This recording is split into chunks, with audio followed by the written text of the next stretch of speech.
오늘 아내와 서치란 영화를 보았습니다. 정말 오랜만에 할 말이 많은 영화였습니다. 물론 좋은 쪽으로요. 저는 개인적으로 시나리오도 좋았고 배우의 연기도 좋았으며 감독의 연출은 너무나도 좋았습니다. 특히 완전히 새로운 형식의 영화는 걱정과 달리 엄청난 몰입감을 주었습니다.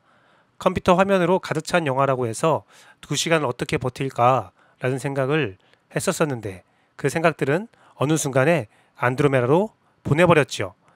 마치 내 이야기 같은 느낌, 내가 주인공이 되었던 느낌을 주는 엄청난 몰입감의 영화였습니다.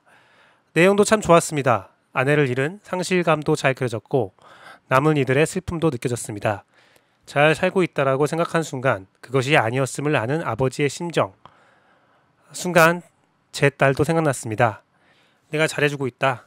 내 딸은 잘 크고 있다라고 생각하고 있었는데 딸과 대화도 제대로 안 했던 나의 모습, 그런 모습들이 생각났어요. 나는 딸에 대해서 얼마나 알고 있었을까? 그런 생각도 떠오르면서 영화를 계속 보게 되었습니다. 또 중간에 나오는 딸의 친구가 아니다 했던 그런 사람들이 유튜브의 구독자 좋아요를 위해서 위선을 떨며 타인의 슬픔을 이용하는 모습들을 보았을 때, 그리고 자기 임의대로 남을 쉽게 판단하고 자극하며 자신의 즐거움을 찾는 모습에서 현 인터넷 세대의 그 환경에 민낯도 보게 될 수 있는 영화였습니다. 어쨌든 서치는 가족 영화입니다. 어찌 보면 여러 IT 기계에 갇혀있는 현실의 가족을 보여주는 영화죠. 여러분은 여러분의 가족의 진짜 얼굴을 보고 있습니까? 아니면 핸드폰, 메시지, 카톡, SNS에 보여지는 감정이 사라진 나의 평가에 의한 사진만 바라보고 있습니까? 나를 편하게 해주고 가족과 만남이 되어준 IT 기계를 내려놓고 따뜻한 인간의 온정을 추억하게 해주는, 오늘 가서 가족과 함께 앉아서 추억을 나누어야겠다. 진짜 가족을 알아가야겠다. 진짜 내 딸을 손을 잡고 그 감정들을, 그 생각들을 알아가야겠다라고 결심하게 해주는 영화였습니다. 그러나 한편으로는 되게 화가 나는 영화입니다. 그 이유는 왜 우리나라는 이런 영화를 못 만드는 거야? 서치였습니다. 그런데 신앙을 좀 접목시켜보면 나도 하나님을 직접 만나고 있는가, 아니면 누군가의 목적에 의해서 각색된 하나님을 만나고 있지 않은가, 혹은 내가 보고 싶은 부분만 보면서 나는 하나님과의 관계를 잘 맺고 있어 라고 착각하고 있지 않은가, 그런 생각도 해보게 되는데요. 오늘 하나님을 직접 만나고 싶습니다. 하나님의 온기를 느끼고 싶고 정말 성경을 통해서, 내 안의 성경을 통해서 하나님을 마주보고 싶은 생각도 들었습니다. 인싸와 아싸, 기성세대와 신세대, 종교와 삶, 꿈과 현실을 이어주는 브릿지가 되고 싶습니다. 정통 기독교 방송의 꿈을 꾸고 있는 CR 침례교회 김규배 목사였고요. 오늘의 브릿지 시작합니다.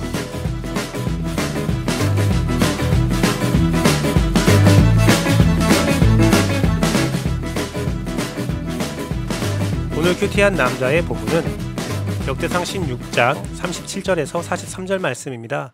개역개정 말씀으로 보도록 하겠습니다. 다윗이 아삽과 그의 형제를 여호와의 언약궤 앞에 있게 하며 항상 그 궤 앞에서 섬기게 하되 날마다 그 일대로 하게 하였고, 오베데돔과 그의 형제 68명과 여두둔의 아들 오베데돔과 호사를 문지기로 삼았고, 제사장 사독과 그의 형제 제사장들에게 기브온 산당에서 여호와의 성막 앞에 모시게 하여 항상 아침 저녁으로 번제단 위에 여호와께 번제를 드리되 여호와의 율법에 기록하여 이스라엘에게 명령하신 대로 다 준행하게 하였고, 또 여호와의 인자하심이 영원하심으로 그들과 함께 헤만과 여두둔과 그리고 택함을 받아 지명된 나머지 사람을 세워 감사하게 하였고, 또 그들과 함께 헤만과 여두둔을 세워 나팔과 재금들과 하나님을 찬송하는 악기로 소리를 크게 내게 하였고, 또 여두둔의 아들들에게 문을 지키게 하였더라. 이에 뭇 백성은 각각 그 집으로 돌아가고 다윗도 자기 집을 위하여 축복하려고 돌아갔더라. 아멘.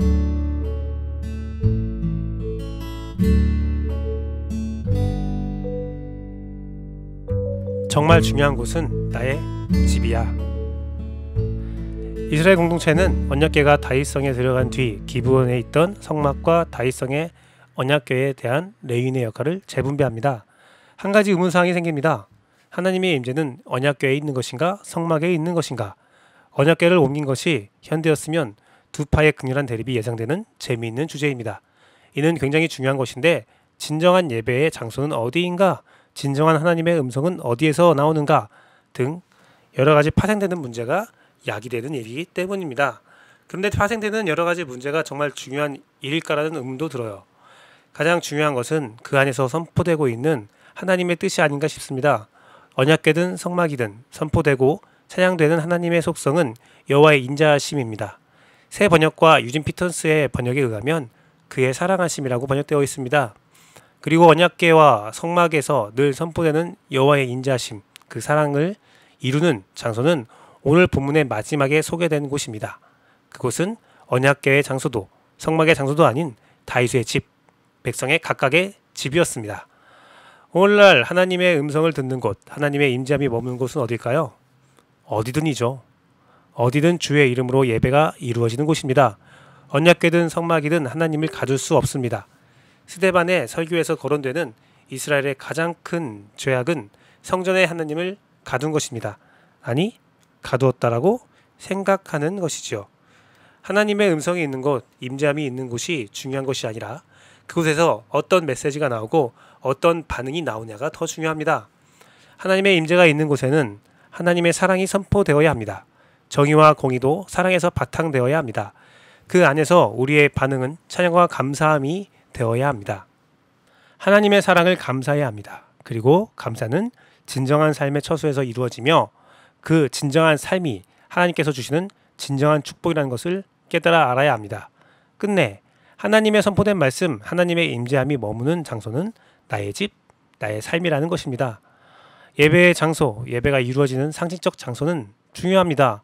하나님을 향한 예배는 식어서는 안 됩니다. 그러나 더욱더 중요한 것은 우리 집에 하나님의 축복이 임해야 한다는 것이죠. 그러기 위해 우리의 예배의 장소는 어디가 되었던 하나님의 인자하심이 선포되고 그 인자하심 가운데 감사가 고백되어지기를 바랍니다. 이에 대한 반응들이 나의 삶의 현장에서 축복으로 선포되어지기를 바랍니다. 교회 공동체와 나의 삶이 분리된 것이 아니라 하나가 되어서 아름다운 열매가 맺어지기를 기도합니다. 정말 중요한 곳은 언약궤가 있는 곳도 아니고 성막이 있는 곳도 아닌 나의 집입니다. 나의 집, 나의 삶. 나의 집과 나의 삶을 지키기 위해 교회 공동체를 지키는 것이지요. 생각해 보십시오. 고민해 보십시오. 나의 삶을 지키기 위해 교회 공동체가 어때야 하는지 말입니다.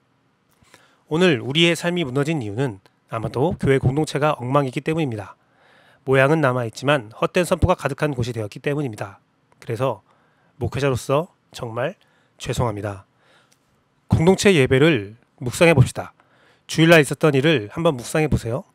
주일날에 있을 일들도 예상해 보세요. 그 예배가 나의 삶에 어떤 영향을 주고 있는지, 그 안에 진정한 하나님의 선포함이 있고 강력한 정의와 사랑이 있어서 나의 삶을 변화시키고 있는가, 아니면 인간의 바람이 더 더럽게 뭉쳐진 곳이 되어 있는가. 생각해 보십시오. 심각하게 묵상해 보십시오. 그곳은 참된 예배가 있는 곳이었던가. 나의 삶에, 나의 집에 진정한 축복이 임하지 않고 있다면 그곳에 예배가 문제가 있는 것인지 생각해 봅시다. 그곳은 지켜지지 않은 것입니다. 나의 축복이 물질에 속해 있다면 그곳이 물질의 지배를 받는 것이고요. 나의 축복이 욕심과 탐욕에 속해 있다면 그곳이 욕심과 탐욕의 지배를 받고 있는 것입니다. 그 탐욕이 선포되고 있다는 것입니다. 나의 축복이 무관심과 이기심, 하루하루 그냥 나만 위해 살아가는 것이라면 그 교회가 그런 곳이 되어버린 것입니다. 그러니 그곳은 매일매일 찬양과 기도와 하나님 앞에서 처절하게 나아가는 예배를 통해 지켜져야 하는 곳입니다. 그 안에서 선포되는 하나님의 인자하심이 나의 삶에, 성도의 삶에 실현되도록 해야 하는 곳입니다. 하나님과 동행함으로 물질과 권세가 아닌 진정한 예배가 이루어지도록, 진정한 축복이 이루어지도록 지켜져야 하는 곳입니다. 그곳을 더럽히는 것들은 영적이든 물리적이든 청산되어져야 합니다. 그것을 순수하게 지켜야 하는 분지기의 처절한 몸부림이 필요합니다. 그 처절한 몸부림이 바로 오늘날 목회자의 사명입니다.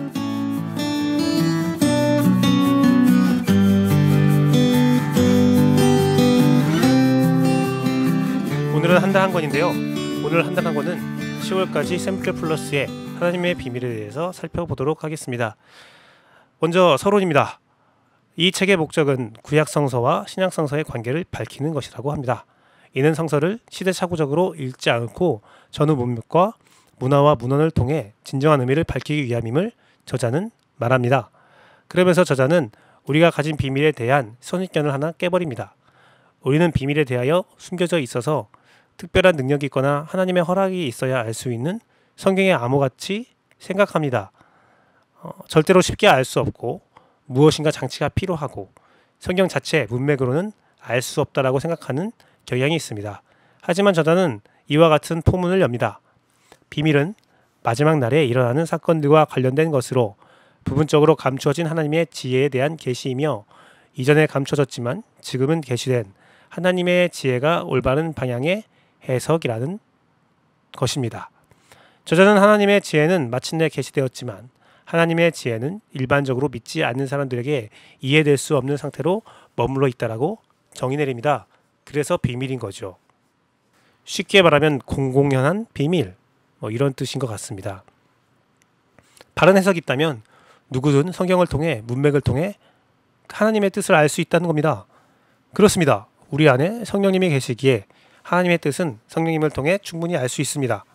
그 사실을 인지하지 못하니 각종 이단이나 어설픈 자들에게 휘둘리는 것이겠지요. 특히 신천지가 비유를 통해 성경의 숨은 진실을 찾는다는 말을 많이 하지요. 그것은 명백한 거짓말이라는 것이 성경에 나오는 비밀의 정의만 제대로 알아도 알 수 있는 것입니다. 이 책이 참 기대가 됩니다. 2달 동안 성경에 나오는 비밀을 차근차근 알아갈 수 있다는 생각이 듭니다. 정말 기대가 되는 책입니다. 조금 어렵지만요.